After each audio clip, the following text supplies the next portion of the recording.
ముంబై నటి జత్వానీ కేసులో రోజుకొక సంచలన విషయం అయితే బయటకు వస్తుంది. ఇప్పటికే ముగ్గురు ఐపీఎస్ అధికారులు, మాజీ ఇంటెలిజెన్స్ చీఫ్గా ఉన్నటువంటి సీతారామాంజనేయులు కానివ్వండి, నాడు విజయవాడ కమిషనర్గా ఉన్న క్రాంతి రాణా టాటా కానివ్వండి, నాడు డీసీపీగా ఉన్నటువంటి విశాల్ గన్ని కానివ్వండి, వీళ్ళ ముగ్గురిని సస్పెండ్ చేస్తూ ఆ ప్రభుత్వం అయితే ఆదేశాలు జారీ చేసింది. ఒక రకంగా ఇది సంచలనంగానే మారింది.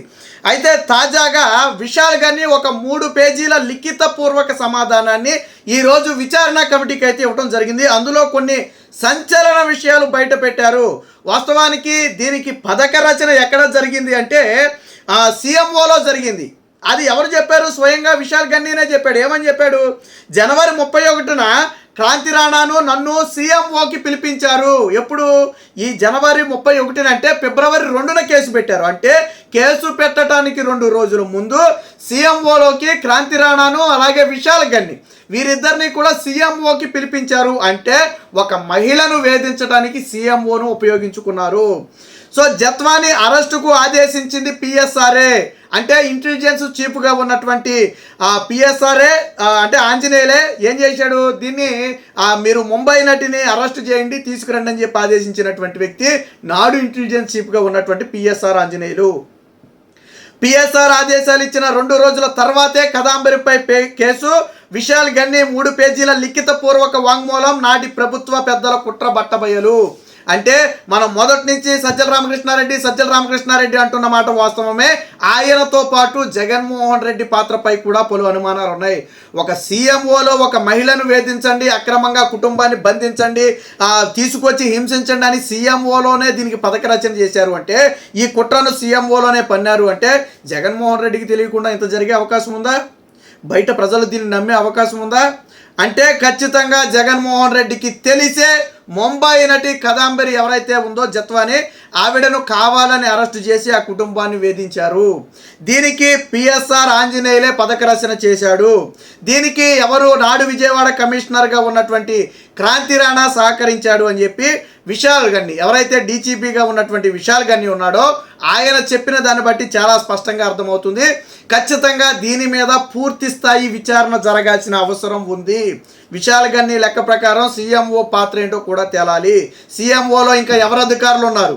ఎవరు ఆ సీఎంఓ అధికారుల పాత్ర, ఎవరెవరి పాత్ర ఉంది? సజ్జల రామకృష్ణారెడ్డితో పాటు ఇంకెవరున్నారు? జగన్మోహన్ రెడ్డి పాత్ర ఏంటి ఇందులో అనే విషయాలు బయటకు రావాల్సి ఉంది. సో ఏం చెప్పారు చూడండి.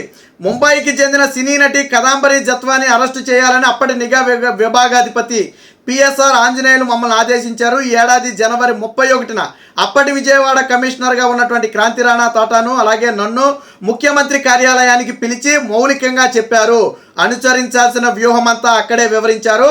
ఆ సమయానికి జత్వానీపై ఎలాంటి ఫిర్యాదు అందలేదు, కేసు నమోదు కాలేదు. 2 రోజుల తరువాత అంటే ఫిబ్రవరి 2వ తేదీన కుక్కల విద్యాసాగర్ ఫిర్యాదుతో ఇబ్రహీంపట్నం పోలీస్ స్టేషన్లో జత్వానీ ఆమె కుటుంబ సభ్యులపై కేసు పెట్టాం అని అప్పటి విజయవాడ డీసీపీగా ఉన్నటువంటి ప్రస్తుతం సస్పెండ్ అయినటువంటి విశాల్ గన్ని అయితే లిఖితపూర్వక వాంగ్మూలం ఇచ్చారు. ఇక విజయవాడ కేసు నమోదుకు ముందే ముంబై వెళ్లేందుకు విజయవాడ సిపి కార్యాలయం నుంచే తమకు విమాన టికెట్లు కూడా బుక్ చేశారని చాలా స్పష్టంగా చెప్పారు. చూడండి ఎంత దారుణమైన విషయం అంటే, విజయవాడ కమిషనర్ అంటే క్రాంతి రాణా ఆఫీసు నుంచే ముంబై వెళ్ళడానికి కేసు నమోదు కంటే ముందే 1 రోజు ముందే ముంబై టికెట్లు బుక్ చేశారు. నేను ఆల్రెడీ మునిపే చెప్పా, ఈ విమాన టికెట్లు అనేది ఈ కేసులో అతిపెద్ద మలుపు. కేసు 2వ తారీఖున నమోదైతే మీరు 1వ తారీఖున విమాన టికెట్లు ఎలా బుక్ చేశారని మనం గతంలో కూడా ప్రశ్నించాం. ఇప్పుడు వాస్తవానికి దీని పునాది జనవరి 31నే పడింది.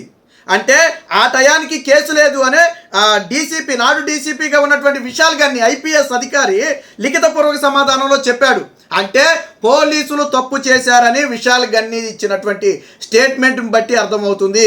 చాలామంది అనుకోవచ్చు ఏదో అధికారంలో ఉన్నటువంటి ప్రభుత్వం ఒత్తిడి చేసి చెప్పించిందేమో అని చాలామంది అనుకోవచ్చు. ఇందులో ఎవరి ప్రమేయం లేదు. అసలు ఇప్పటి వరకు వీరి జోలికి కూడా ఐపీఎస్ని సస్పెండ్ చేశారు అంతే. ఇక్కడ విమాన టికెట్ల విషయంలో అడ్డంగా దొరికిపోయారు. దానికి సమాధానం చెప్పాల్సిన పరిస్థితి వచ్చింది. ఇప్పుడు విశాల్ గన్ని అయితే ఈ విషయాన్ని అయితే బయట పెట్టడం జరిగింది. మొత్తంగా ముంబై నటి వ్యవహారంలో జగన్మోహన్ రెడ్డి అండ్ కో భారీ కుట్రకు తెరతీశారు అనేది స్పష్టంగా అర్థమవుతున్నటువంటి విషయం. ఎట్టి పరిస్థితుల్లో కొన్ని విషయాలు బయటకు రాకూడదనే ఒక ఉద్దేశంతో కుక్కల విద్యాసాగర్ అనే ఒక వైసీపీ నేతతో తప్పుడు కంప్లైంట్ ఇచ్చి తప్పుడు పత్రాలు సృష్టించి కదంబరిని ఆ కుటుంబ సభ్యులను మహిళా కానిస్టేబుల్ కూడా లేకుండా ముంబై నుంచి బలవంతంగా లాక్కొచ్చి ఇక్కడ కొంతకాలం గెస్ట్ హౌస్లో ఉంచి వేధించి తర్వాత ఆ కంట్రోల్ రూమ్లో కొంతకాలం పెట్టి వేధించి అప్పటికీ మాట వినకపోతే రిమాండ్కు పంపి జైలులో బెదిరించి వాళ్ళు మేము అన్నిటికీ ఓకే చెప్తాము మీ జోలుకు మేము రాము అని ఒక అంగీకారానికి వచ్చిన తర్వాత వాళ్ళని తిరిగి పంపారు. ఎంత దారుణమైన పరిస్థితులు అంటే ఒక పోలీస్ శాఖలో ఐపీఎస్ స్థాయి అధికారులు ఎంత దారుణానికి ఒడిగట్టారు అనే విషయం ఇప్పుడు దేశం మొత్తం కూడా వైరల్గా మారింది. జత్వానీ కేసు ఇప్పుడు జాతీయ న్యూస్గా మారింది. ఆంధ్రప్రదేశ్లో 3 ఐపీఎస్లు సస్పెండ్ అవ్వడం అనేది బహుశా చరిత్రలో మొట్టమొదటిసారి. దేశంలోనే 3 ఐపీఎస్లు సస్పెండ్ అయినటువంటి ఆ చరిత్ర ఘనత చాలా తక్కువ. ఆ ఘటనలన్నీ కూడా తక్కువ. ఆ గతంలో ఎప్పుడో వెస్ట్ బెంగాల్లోనే ఎక్కడో ఒక 2 ఐపీఎస్లు ఒకేసారి సస్పెండ్ అయ్యారని చెప్పి కథనం ఉండేది. ఇప్పుడు 3 ఐపీఎస్ అధికారులు ఇక్కడ సస్పెండ్ అయ్యారు అంటే సాధారణంగా ఎప్పుడైనా ఒక కేసులో ఒక అధికారి మాత్రమే సస్పెండ్ అవుతాడు. ఇలా ఒక కేసులో ఇంతమంది అధికారులు సస్పెండ్ అవ్వడం అనేది రికార్డు. మరి జగన్మోహన్ రెడ్డితో పనిచేసినటువంటి ఎవరికి కూడా పుట్టగతులు ఉండవు. గతంలో ఐఏఎస్ శ్రీలక్ష్మిని కానివ్వండి, బీపీ ఆచార్య కానివ్వండి, జగన్మోహన్ రెడ్డి అక్రమాస్తుల కేసులో జైలుకి వెళ్ళి వాళ్ళు సర్వం కోల్పోయిన పరిస్థితి. సరే తర్వాత బుద్ధి చచ్చి మళ్ళీ ఆ జగన్మోహన్ రెడ్డి పంచనే చేరింది అనుకోండి, శ్రీలక్ష్మి లాంటి వాళ్ళు జగన్ పంచనే చేరారనుకోండి, అది వేరే విషయం. నాడు ఐఏఎస్లు బలైతే నేడు ఐపీఎస్లు బలైపోయారు. ఈ కేసు ఏమంత ఈజీగా వదిలిపెట్టే కేసు కాదు. రాష్ట్ర ప్రభుత్వం ఈ కేసును చాలా సీరియస్గా తీసుకుంది. ఒక మహిళను ఈ విధంగా వేధించి పోలీస్ శాఖ ఇంత దారుణంగా వ్యవహరించిందనే విషయాన్ని చంద్రబాబు గారు కానివ్వండి, అటు హోమ్ మినిస్టర్ అనిత గారు కానివ్వండి చాలా సీరియస్గా తీసుకున్నారు. జగన్మోహన్ రెడ్డి వేధింపులకు పరాకాష్ట చెప్పడానికి ఇదే ఒక ఉదాహరణ. ఈరోజు విశాల్ గన్ని ఇచ్చినటువంటి ఒక స్టేట్మెంట్ ఆధారంగా ముందు రోజు టికెట్లు బుక్ చేయడం కానివ్వండి, జనవరి 31నే సీఎంఓలో మౌలికంగా చెప్పారు అని చెప్పి స్వయంగా విశాల్ గన్ని ఒప్పుకున్నాడు.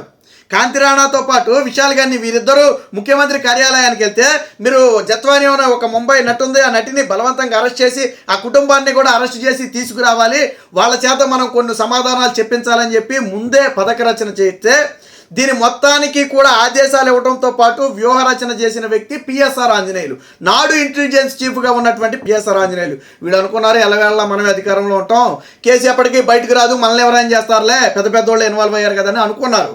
బట్ కర్మగాలి ఈరోజు ఈ వ్యవహారంలో అడ్డంగా దొరికిపోవడంతో తప్పని పరిస్థితుల్లో ఉన్నవన్నీ కూడా ఒప్పుకోవాల్సి వచ్చింది. విశాల్ గన్ని ఒక రకంగా అప్రూవల్గా మారాడని చెప్పాలి. ఎందుకంటే జనవరి 31నే దీనికి పథక రచన గురించి చెప్పాడు. ఒక రోజు ముందు టికెట్ విజయవాడ కార్యాలయం నుంచే తమకు ముంబై టికెట్లు బుక్ చేశారని చెప్పాడు. వాళ్ళ ఆదేశాల ప్రకారమే మేము ముంబై వెళ్ళి తీసుకొచ్చామని చెప్పాడు. అంటే అన్నీ కూడా పథక రచన అంతా చేసింది పిఎస్ఆర్ ఆంజనేయులే. ఈరోజు ఆ విశాల్ గన్ని స్టేట్మెంట్ ద్వారా పోలీసు వ్యవస్థ భాగోతం మొత్తం కూడా బయటపడింది.